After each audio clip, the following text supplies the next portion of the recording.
by Ambe Recording Studio, Delhi. DJ जपटा मकई छा छोड़ी सब बाबा मकई छा छोड़ा सब समा गई छा ले जरा लाइट बाइर दहो डीजे वाला भाई छोड़ी मोगी नाचे में गेलो छे उमताई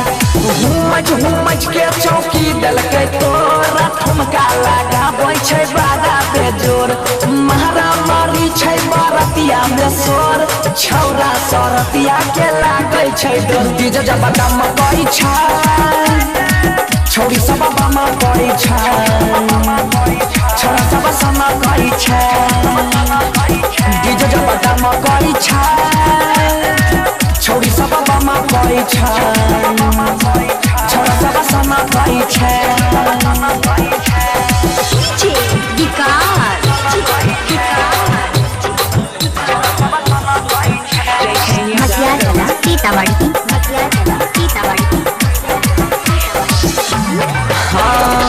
छौड़ा सब मोबाइल से बनबै छौड़ी सब के वीडियो रे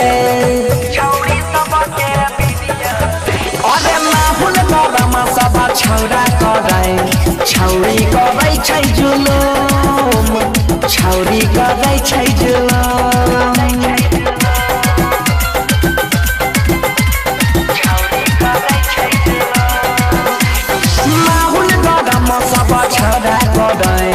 छौरी करै छै जुलुम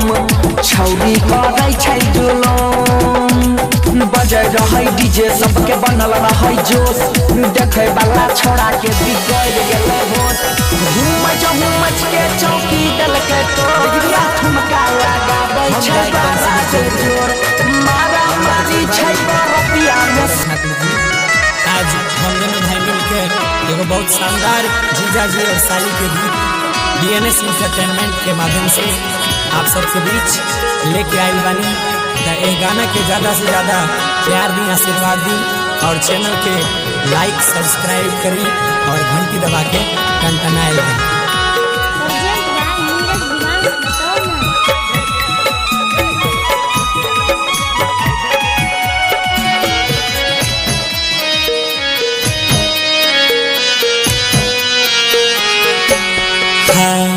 बड़ा रे जतन से साली के पटली रे साली के पटली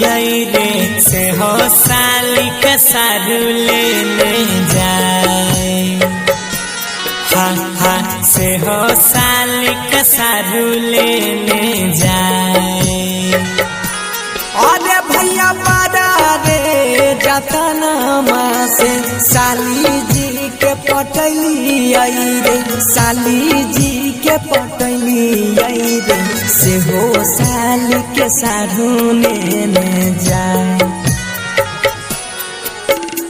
से हो साली के सारू लेने जाए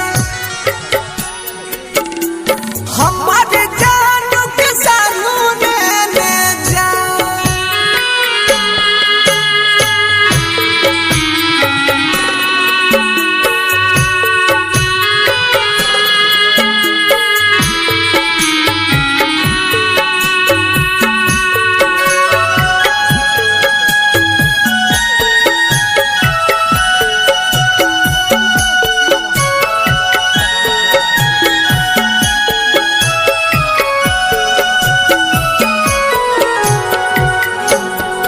हो भैया दामी दामी लहंगा चोली किनी किनी दिली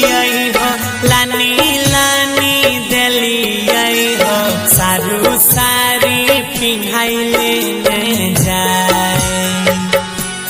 हाँ सारू सारी पिन्हाई लेने जाए आहो भैया दामी दामी लहंगा चोली किनी किनी दिली हो किनी किनी दिली हो सारी पिन्हाई सारू लेने जाए